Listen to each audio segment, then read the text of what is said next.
So why don't you tell everybody just who you are, a little bit about who you are and where you came from? My name is Andrew Jackson, and I'm from Ontario.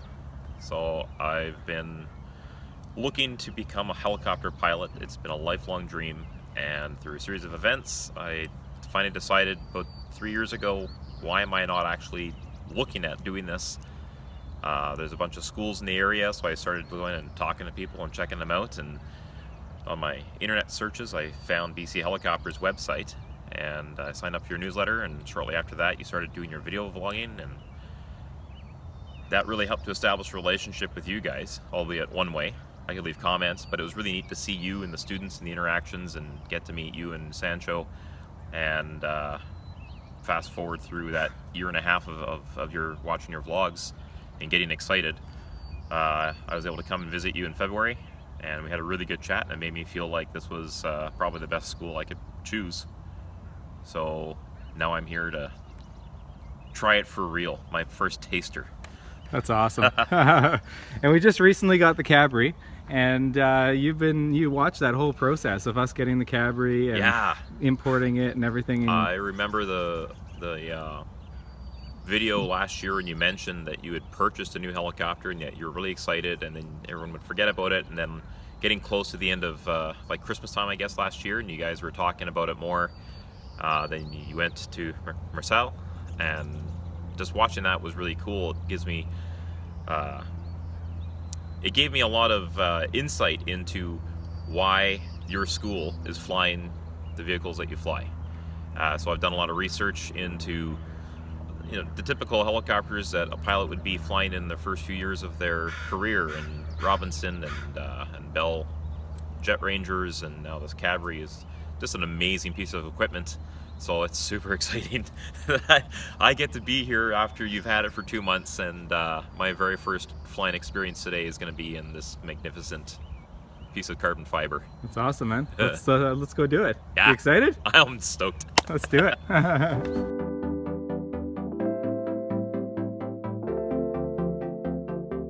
No worries. Alright, cool. So we have a checklist here. Yeah. I'm going to give that to you on your knee there, and we're just going to work our way through it. Turn the radio down for now. So we have our harnesses on. The cockpit is secure, so we're just making sure that everything's secure in here, which it is right now. That's good. The pedals, so we're just going to check full travel, so you can do that with me there. Full pedal back and forth. Excellent. And then the collective, I'm going to take the frictions off there, and then we can go ahead and raise that all the way up and down.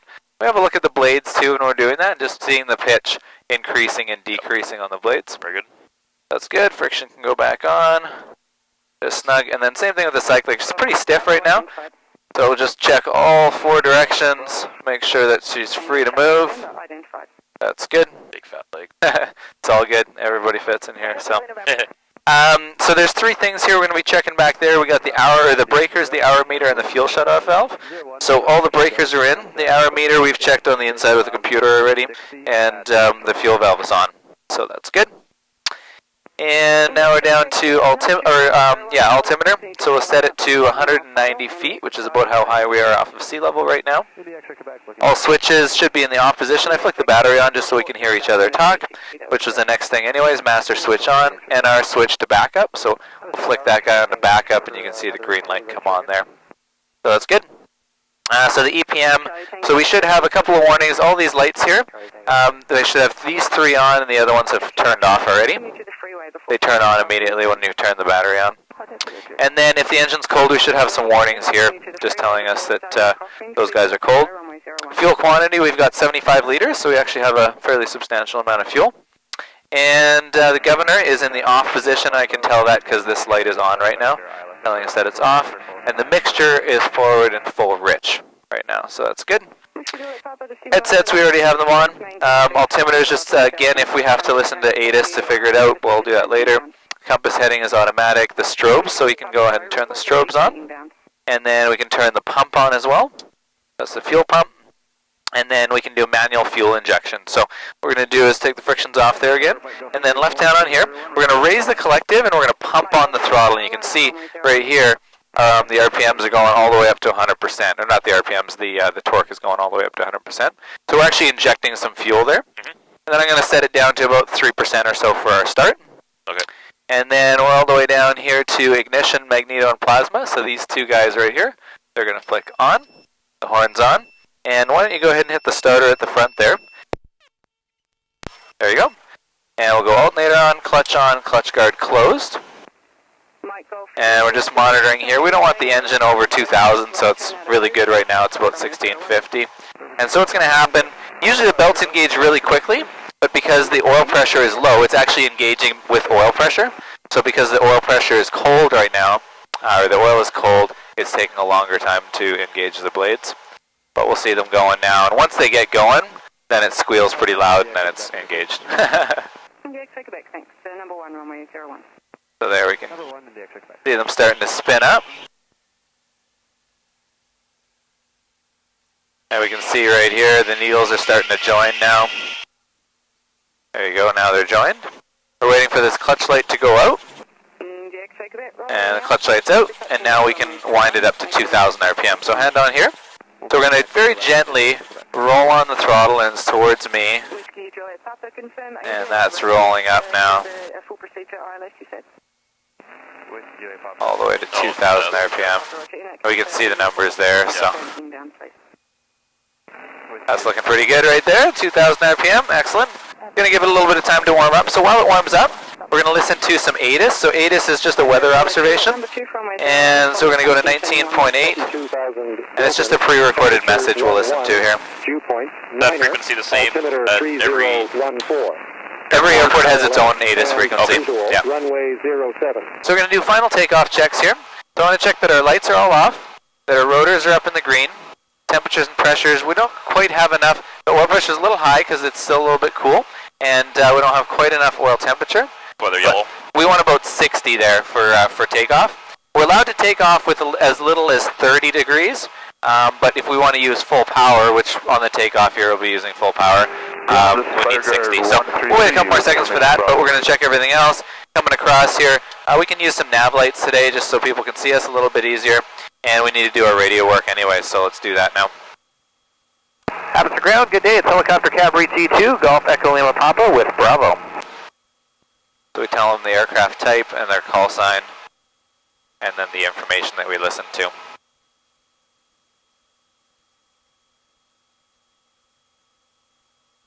And if they're paying attention, they'll answer us back.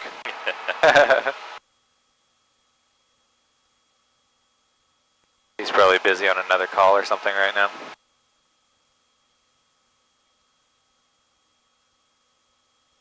How far is ground controls? Is there a Western Encore calling ground? Negative, it's helicopter Cabri G2, Golf Echo Lima Papa with Bravo. There might have been somebody else calling, I just couldn't hear him. They're the whole control zone, basically, the ground. Cabri G2, Golf Echo Lima Papa, this is for ground. Thanks for waiting. And winds calm, altimeter is 3014. What's your destination? Echo Lima Papa, we're on the ground at BC Helicopters and requesting a northwest departure. Echo Lima Papa, roger. Contact tower 1194, ready for departure. And squawk 6731. 6731 for Echo Lima Papa. So she's given us a discrete transponder code now, so she'll be able to see us on her radar screen, not only as a dot, but as that number as well. She can tag that up on her computer system to say that's a Cabri G2, so she knows everything about us when we're flying. So when I'm looking at that flight app that I was talking about, yeah, all those codes, it's all registered. It's all in there. Yep. Awesome, so we got her 60 degrees now. She said switch the tower when we're ready, and we're ready to go. Nobody else around us, so looking around. Okay, I want you flying along with me on all the controls, just nice and light on them. Yep. And so left hand on the collective here as well. And we're going to go for liftoff here. So I'm starting to raise that collective. We need a little bit of right pedal. And we just bring it up into a nice stable hover. A right-hand circuit. There we go. And I'm checking my tail clear on the right there. I'm going to look for traffic over this way, make sure there's nobody in behind us. Whiskey Juliet, all clear. Brake Kilo Juliet, to start your base turn for pretty busy on here. No wonder she wasn't answering us. She's actually, yeah, there's WestJet. Yeah. She's actually running both frequencies right now. Yeah. And we couldn't hear the tower, so she was probably chatting with tower people. Tower, Echo Lima Papa, we're ready for departure. Echo Lima Papa Tower, takeoff B2 helicopters, proceed to the infield, traffic's now 44 northwest spoke. I'll get you across shortly. Okay, into the infield only for now, Echo Lima Papa. Alright, away we go. Tower Tower, Uniform Kilo India, on the right downwind looking to do a stop and go. Uniform Kilo India, number 2, follow company a mile and a half ahead on their base turn. Head towards the aircraft. That'll keep you away from Cessna traffic that's off your right-hand side by a mile and a half. Looking for traffic, Uniform Kilo India. Whiskey Juliet Papa, you'll be passing behind Cessna traffic that's going through at 12 o'clock a mile and a half. Clear to circle east for runway 01. There's an airplane, that's why she held us. Altitude. Company Cessna so as soon as we tell her we have that guy in sight, she's going to give us clearance. Yep. Whiskey Juliet Papa, land below circuit altitude and we'll circle east for runway 01. Echo Lima Papa, proceed overhead the tower, cross runway 01, cleared out the northwest route. Over the tower, Echo Lima Papa, I've got the traffic departing in sight. I'm going to go behind them. Sweet. Okay, so we're going to start, I'm going to give you the cyclic to start with. Yep. And so that one's all yours. And I'm just going to fly with you for a second on it. And I just want to kind of give you a little bit of a rundown on how it works. I mean, I'm sure you're quite familiar with how it works already, but when we push forward on it, the nose is going to dive, and as you know, we talked about it yesterday, it's so sensitive, right? Yeah. And you can see that nose going down already, and the helicopter's going to dive. And then if I bring that nose up, or pull back, I should say, the nose comes up, the helicopter immediately starts to climb, right? So what we're doing is today, a big thing that we're going to be practicing and learning is what's called the cruise attitude of the helicopter. Yeah. So when you look out the window, whatever you see on the horizon, that's the attitude of the aircraft, right? And if the attitude is too high, helicopter's going to climb. If the attitude's too low, the helicopter's going to descend, right? Obviously, if the attitude's off to one side or the other, then you're going to be turning. So that's probably the hardest part in the beginning, is to learn what is cruise attitude? What attitude do I need with the helicopter to maintain level flight? And level flight is just at a cruise power setting, so we're about 85% right now. It's a nice power setting. And if the helicopter doesn't climb or descend, that's the cruise attitude. And here, we can confirm that and say there's no climb or descent happening right now. And so I know that this attitude is the attitude I need to maintain if I want to keep this height. And then if I want to do a turn, I just pull ever so slightly to the right. You can see the helicopter's already turning to the right. And then I can bring it back level, like that, and then I can come to the left if I want to. Okay, mid-left downwind, not below 1,700. Just like that, we'll be back. So I'm following this road right now. This is Mount Lehman Road.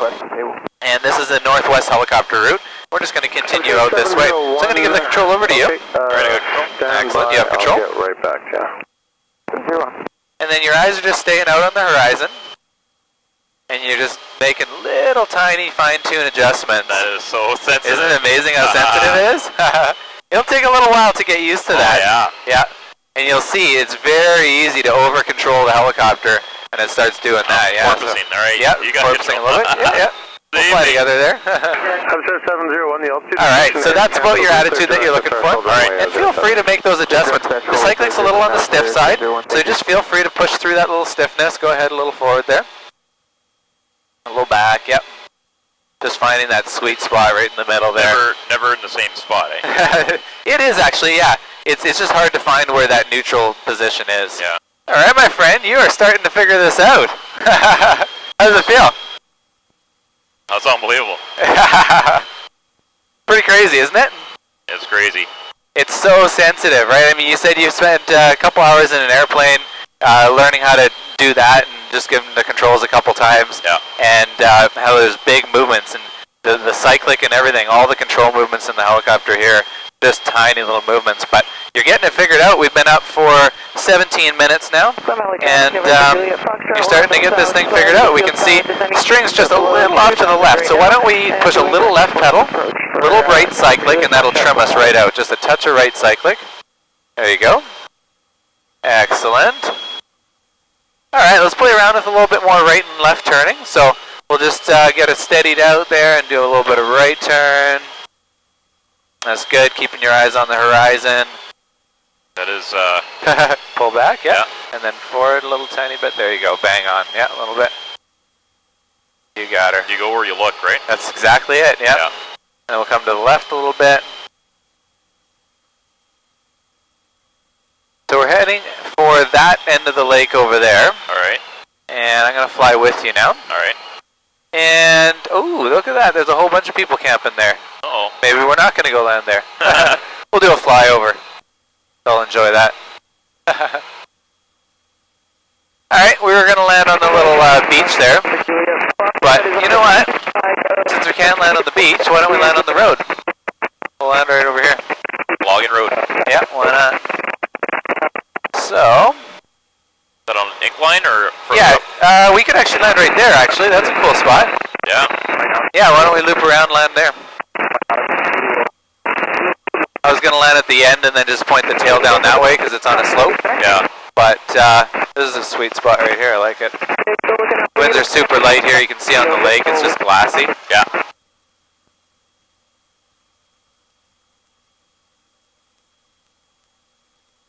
Yeah, I'm awesome. Look at this.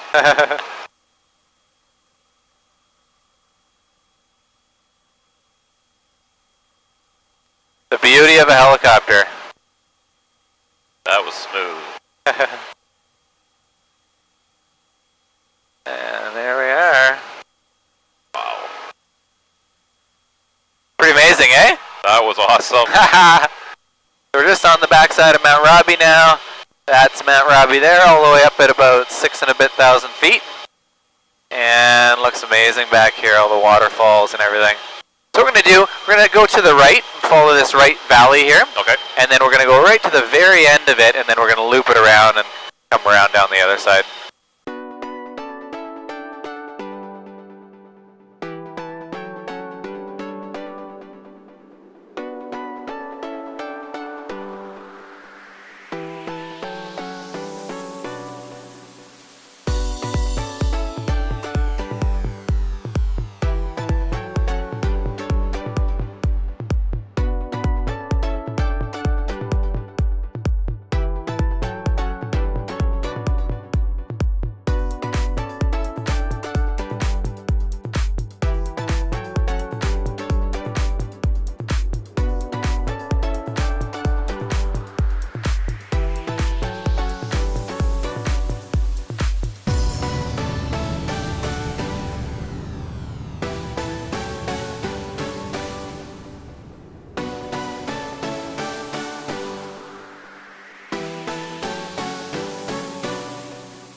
Alright, we're going to fly together. I'm going to crank it around here. Alright. Now there's a high G. Wow. Not bad, eh? I'm not making you sick, am I? Nope. No? Good. Excellent. Just wasn't expecting you to pull that. Like, oh, wow, this is cool. Alright, so what we're going to do is we're going to practice just one control at a time. Okay? Alright. So you're going to start with your hands in your lap, and you're going to start with the pedals. And as you can see, we have lots of right pedal. I'm going to give the pedals over to you. They're all yours. Alright. My feet are on the floor. And you're just keeping your eyes up. And what we're trying to do basically is just keep the helicopter straight. So you can see her spinning.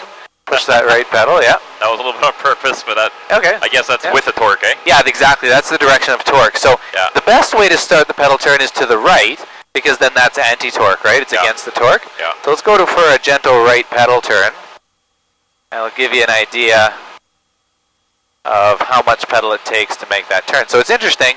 Technically, you only need one foot, because your right foot is doing all the work. Your left foot is just there as kind of a safety backup. Yeah. But the right foot is doing everything. So if you want to do a right pedal turn, you just push a little extra on the right pedal, and we'll go to the right. If you want to do a left pedal turn, you actually just let off the right pedal a little bit, and torque is going to take you around to the left.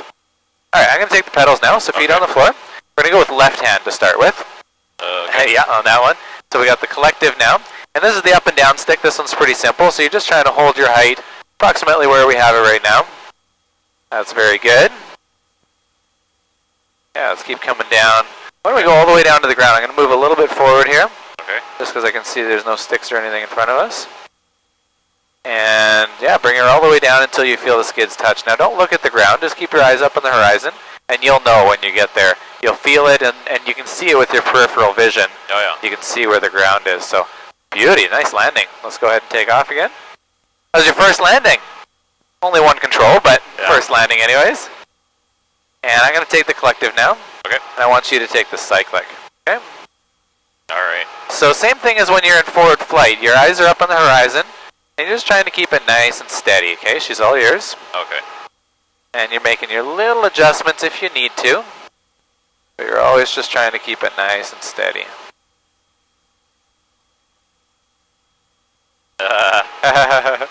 You can see it doesn't take us very long, and the helicopter starts getting a little bit out of control, right? I'm going to move back over this way a little bit. And eyes are on the horizon, and she's all yours. The same thing as last time, just keep making your adjustments. Keep making your adjustments. Never giving up.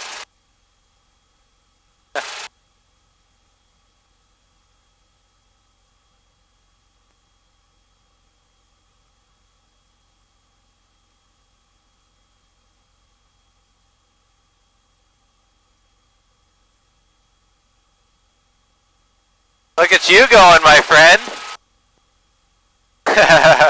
Now don't smile, you'll get out of control. I started thinking about the pressure of having to do the pedals and the collective with it. Yeah, don't think about that. That's a whole nother day. That's tomorrow. Yeah. But you're doing this all by yourself. Man.